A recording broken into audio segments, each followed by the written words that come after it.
रोशन की class YouTube channel. आप सभी का आज की इस पाठ्य योजना की वीडियो में एक बार फिर से बहुत बहुत स्वागत है। दोस्तों, आज की इस वीडियो में हम देखेंगे कक्षा 9 के इतिहास विषय की पाठ्य योजना। तो बस पूरी वीडियो देखिएगा अगर आप लोगों को कक्षा 9 के इतिहास की पाठ्य योजना देखनी है तो।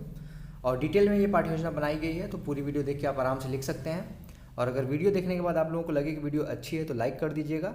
और ऐसे ही किसी भी सब्जेक्ट की अगर आप लोगों को पाठ्य योजना की ज़रूरत है तो रोशन की क्लास यूट्यूब चैनल को सब्सक्राइब कर लीजिए। किसी भी सब्जेक्ट के किसी भी क्लास की पाठ्य योजना की आपको ज़रूरत है तो नीचे लाल कलर का जो सब्सक्राइब बटन उस पर क्लिक करना मत भूलिएगा। जैसे ही क्लिक करेंगे लाल कलर के सब्सक्राइब बटन पर एक बेल आइकन आएगा, घंटी का निशान आएगा, उसको दबा के ऑल नोटिफिकेशन ऑन कर लीजिएगा। तो चलते हैं, आप देखते हैं आज की पाठ्य योजना। यहाँ पे देखिए, सबसे पहले आपको विद्यालय का नाम लिखना है जिस विद्यालय में आप पाठ्य योजना पढ़ाने के लिए जाएंगे। उसके बाद कक्षा है हमारी आज की 9th क्लास के लिए है ये। और वर्ग है विषय है सामाजिक विज्ञान का, उप विषय है इतिहास, कालांश है द्वितीय, अवधि है 40 मिनट और डेट यहाँ पे लिखना होता है जिससे ये पता चलता है कि आपने किस डेट को ये पाठ्य योजना पढ़ाई थी। ठीक है, तो इतनी सारी चीज़ें आपको श्यामपट्ट कार्य में भी करनी है, यानी कि जब पाठ्य योजना पढ़ाने के लिए जाएंगे तो श्यामपट्ट पे भी आपको इतनी सारी चीज़ें लिखनी होंगी। उसके बाद हमारा देखिए आज का प्रकरण है फ्रांसीसी क्रांति। प्रकरण का नाम नहीं लिखना है आपको श्यामपट्ट पे, सिर्फ प्रकरण लिख के खाली स्थान छोड़ दीजिए। जब प्रस्तावना प्रश्न के द्वारा अपना प्रकरण निकलवा लेंगे बच्चों के तरफ से, तब उस प्रकरण को आप श्यामपट्ट पे लिख देंगे। तो आज का हमारा जो प्रकरण है फ्रांसीसी क्रांति है। अब इसके बाद देखिए आपको लिखना होता है अगला हेडिंग सामान्य उद्देश्य। सामान्य उद्देश्य का मतलब होता है कि आपका जो विषय है या फिर उप विषय है उसको पढ़ाने से बच्चों में किन किन चीज़ों का विकास होगा। तो यहाँ पे सामान्य उद्देश्य में देखिए कम से कम 4 से 5 पॉइंट लिखना होता है और मैक्सिमम 8 से 10 पॉइंट लिख सकते हैं। इसमें पहला पॉइंट है छात्रों में इतिहास विषय के प्रति रुचि उत्पन्न करना। दूसरा पॉइंट है छात्रों में इतिहास जानने की जिज्ञासा उत्पन्न करना।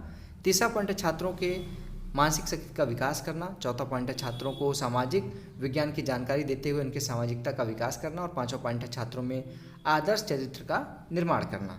ये था सामान्य उद्देश्य के पॉइंट। अब आता है हमारा हेडिंग विशिष्ट उद्देश्य। विशिष्ट उद्देश्य में आपका जो टॉपिक है आज का, जो हमारा टॉपिक है जैसे फ्रांसीसी क्रांति, इसको पढ़ाने से बच्चों में क्या क्या नॉलेज का विकास होगा, उनकी किन रुचियों का विकास होगा, इसके बारे में यहाँ पे विशिष्ट उद्देश्य में लिखना होता है। कम से कम 2 पॉइंट और मैक्सिमम 3 से 4 पॉइंट लिख सकते हैं आप। तो पहला इसमें पॉइंट है देखिए, छात्रों को 18वीं शताब्दी के फ्रांस से अवगत कराना, यानी कि जो 18वीं शताब्दी में फ्रांस था उससे अवगत कराना। दूसरा है फ्रांसीसी क्रांति के बारे में छात्रों को संपूर्ण जानकारी प्रदान करना। तीसरा पॉइंट है छात्र फ्रांस के समाज के बारे में बता सकेंगे। और चौथा पॉइंट है छात्र फ्रांसीसी क्रांति के मुख्य कारण बता सकेंगे। ये था विशिष्ट उद्देश्य के पॉइंट। अब आता है हमारा शिक्षण सहायक सामग्री। शिक्षण सहायक सामग्री में आपको लिखना है जिस सामग्री की आप सहायता लेंगे शिक्षण कार्य करने के लिए, उन सभी सामग्रियों को यहाँ पे लिखना होगा, जैसे चौक, डस्टर, लपेट श्यामपट्ट, चार्ट इत्यादि। पूर्व ज्ञान में लिखना है आपको, अगली हेडिंग हमारा पूर्व ज्ञान है। पूर्व ज्ञान में लिखना है छात्रों को विश्व के इतिहास की सामान्य जानकारी है। अब पूर्व ज्ञान के बाद आपका हेडिंग आता है सबसे इंपॉर्टेंट हेडिंग प्रस्तावना प्रश्न। प्रस्तावना प्रश्न किसी भी लेसन प्लान का सबसे इंपॉर्टेंट पॉइंट इसलिए कहा जाता है क्योंकि बच्चों को प्रस्तावना प्रश्न बनाने में थोड़ी सी दिक्कतें आती हैं, क्योंकि उनको प्रस्तावना प्रश्न बनाने की टेक्निक नहीं पता, उनको तरीका नहीं पता कि क्या चीज़ें ध्यान में रखनी होती हैं, क्या चीज़ें ध्यान में नहीं रखनी होती हैं। तो यहाँ पे सबसे पहले 3 कॉलम बनाना है।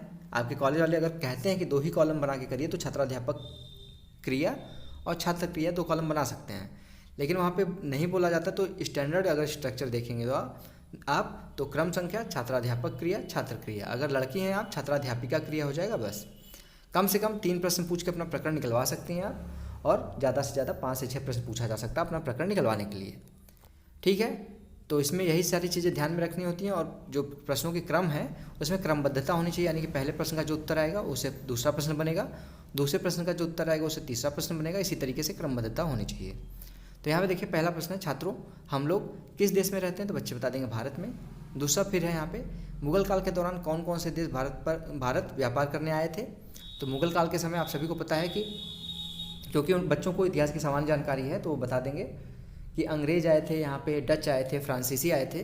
तो यहाँ पे जैसे वो फ्रांस बोलेंगे वैसे आप तीसरा प्रश्न बोल देंगे। यहाँ पे फ्रांस में राजतंत्र को हटाकर प्रजातंत्र की स्थापना कैसे हुई, तो बच्चे बता देंगे फ्रांसीसी क्रांति के द्वारा।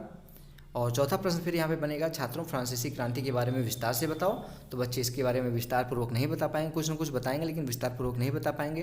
तो ये प्रश्न हो जाएगा उनके लिए समस्यात्मक प्रश्न। जैसे ही समस्यात्मक प्रश्न होगा आप अपना उद्देश्य कथन बोलेंगे यहाँ पे, और उद्देश्य कथन के साथ जो आपने स्टार्टिंग में श्यामपट्ट पे अभी अपना प्रकरण का नाम नहीं लिखा था वो प्रकरण का नाम वहाँ पे आप लिख देंगे। ठीक है, तो यहाँ पे देखिए उद्देश्य कथन बोला गया छात्रों आज मैं आप लोगों को फ्रांसीसी क्रांति के बारे में विस्तार से बताऊँगा। अब बच्चों को पता चल गया कि वो क्या पढ़ने वाले हैं, यानी कि अब उस चीज़ को आप पढ़ाएंगे, यानी कि इसको हेडिंग लिखना होता है प्रस्तुतिकरण। प्रस्तुतिकरण में आपको टोटल 5 कॉलम बनाना है। शिक्षण बिंदु, छात्राध्यापक क्रिया, छात्र क्रिया, शिक्षण विधि और श्यामपट्ट कार्य। तो यहाँ पे शिक्षण बिंदु में सबसे पहले हम देखेंगे यहाँ पे फ्रांसीसी क्रांति के बारे में। फ्रांसीसी क्रांति के बारे में यहाँ पे विकासात्मक प्रश्न पूछेंगे। फ्रांस में लोकतंत्र है या प्रजातंत्र, बच्चे बता देंगे यहाँ पे प्रजातंत्र। फिर दूसरा प्रश्न पूछेंगे आप, फ्रांस में प्रजातंत्र कैसे स्थापित हुआ, तो बच्चे बता देंगे फ्रांसीसी क्रांति के द्वारा। तीसरा प्रश्न, फ्रांसीसी क्रांति के बारे में बताओ, तो नहीं बता पाएंगे ये चीज़ें डिटेल में, समस्यात्मक प्रश्न हो जाएगा। ये प्रश्नीकरण विधि थी, तो यहाँ पे प्रश्नीकरण विधि लिख दीजिए शिक्षण विधि में। अब इसके बाद यहाँ पे व्याख्यान दीजिए। 14 जुलाई 1789 की सुबह पेरिस नगर में आतंक का माहौल था। सम्राट ने सेना को शहर में घुसने का आदेश दे दिया था। लगभग 7,000 मर्द और औरतें टाउन हॉल के सामने एकत्र हुए और उन्होंने एक जन सेना का गठन किया। उन लोगों ने सरकारी भवनों में जबरन प्रवेश किया। अंततः उन लोगों को बास्तिल जेल में भारी मात्रा में गोला बारूद मिला। इस घटना के बाद कई दिनों तक पेरिस तथा देश के देहाती क्षेत्रों में कई और संघर्ष हुए। अधिकांश जनता पावरोटी के महंगी कीमतों का विरोध कर रही थी। ठीक है, इसके अलावा आप जो अगर लिखना चाहते हैं इस चैप्टर से, तो आप लिख सकते हैं जो भी चीज़ें फ्रांसीसी क्रांति के बारे में। अब ये जो छात्र कॉलम है छात्र क्रिया वाला, उसमें लिखिए छात्र ध्यानपूर्वक सुनेंगे। व्याख्यान विधि थी, तो व्याख्यान विधि लिख दीजिए। और श्यामपट्ट पे इंपॉर्टेंट चीज़ें ही लिखनी है, तो यहाँ पे देख लीजिए श्यामपट्ट पे लिखा गया, श्यामपट्ट कॉलम वाले में, श्यामपट्ट कार्य वाले में। फ्रांस की क्रांति 1789 से लेकर 1799 तक चली, यानी 10 साल तक चली। फ्रांस की क्रांति का मुख्य कारण उनका समाज विभिन्न वर्गों में बटा होना था। तो ये था फ्रांसीसी क्रांति के बारे में। अब अगली यहाँ पे चलेंगे आगे की तरफ। आगे है यहाँ पे शिक्षण बिंदु में अगला यहाँ पे पॉइंट, फ्रांसीसी क्रांति के कारण। फिर से विकासात्मक प्रश्न पूछे। लोकतंत्र की स्थापना के लिए फ्रांस में क्या हुआ, तो लोकतंत्र की स्थापना के लिए यहाँ पे बच्चे बता देंगे फ्रांसीसी क्रांति हुई। फिर बच्चे से पूछिए आप फ्रांसीसी क्रांति का मुख्य कारण क्या था, तो नहीं बता पाएंगे, ये समस्यात्मक हो जाएगा। आप शिक्षण विधि में प्रश्नीकरण विधि लिख दीजिए। इसके बाद स्पष्टीकरण दीजिए या फिर व्याख्या दीजिए इस चीज़ की। फ्रांस की क्रांति का मुख्य कारण निरंकुश राजतंत्र था। इसके अतिरिक्त सामाजिक परिस्थितियाँ भी क्रांति का एक कारण थी। क्योंकि फ्रांसीसी समाज विषम और विघटित था, वह समाज 3 वर्गों में विभक्त था। प्रथम वर्ग पादरी वर्ग, दूसरा वर्ग कुलीन वर्ग और तीसरा वर्ग जनसाधारण लोगों का था। यही कारण है कि 1789 की फ्रांस की क्रांति असमानता के विरुद्ध संघर्ष था। अतः 14 जुलाई 1789 को पेरिस की भीड़ ने बास्तिल के किले पर अधिकार कर लिया। यही वो घटना थी जब निरंकुशता का पतन एवं जनता की विजय हुई। ठीक है, इन सारी चीज़ों को लिखने के बाद छात्र वाले कॉलम में लिखिए छात्र ध्यानपूर्वक सुनेंगे। ये व्याख्यान विधि था, तो व्याख्यान विधि लिख दीजिए। और श्यामपट्ट वाले कॉलम में लिख दीजिए, यहाँ पे देखिए श्यामपट्ट कार्य वाले कॉलम में फ्रांस की क्रांति का मुख्य कारण निम्न था। यहाँ पे जो कारण है उसको लिख दिया गया है। निरंकुश राजतंत्र पहला है, दूसरा है सामाजिक परिस्थितियाँ, तीसरा है आर्थिक परिस्थितियाँ और चौथा है तत्कालिक परिस्थितियाँ। ठीक है, तो ये था पूरा का पूरा आपका प्रस्तुतिकरण। इसको आप आराम से देख के लिख सकते हैं। इसको मैं एक बार दिखा देता हूँ पूरा का पूरा, वीडियो रोक के आप लिख लीजिएगा। इसके बाद आता है हमारा यहाँ पे प्रस्तुतिकरण समाप्त होता है। इसके बाद हमारा अगला हेडिंग आता है पुनरावृत्ति प्रश्न। पुनरावृत्ति प्रश्न में आप बच्चों से 1 से 2 प्रश्न मिनिमम पूछ सकते हैं, मैक्सिमम 3 से 4 प्रश्न पूछ सकते हैं कि जो आपने पढ़ाया है वो बच्चों को कितने अच्छे तरीके से समझ में आया कि नहीं आया। अगर नहीं आया तो उसको फिर से अच्छे से समझाइए बच्चों को।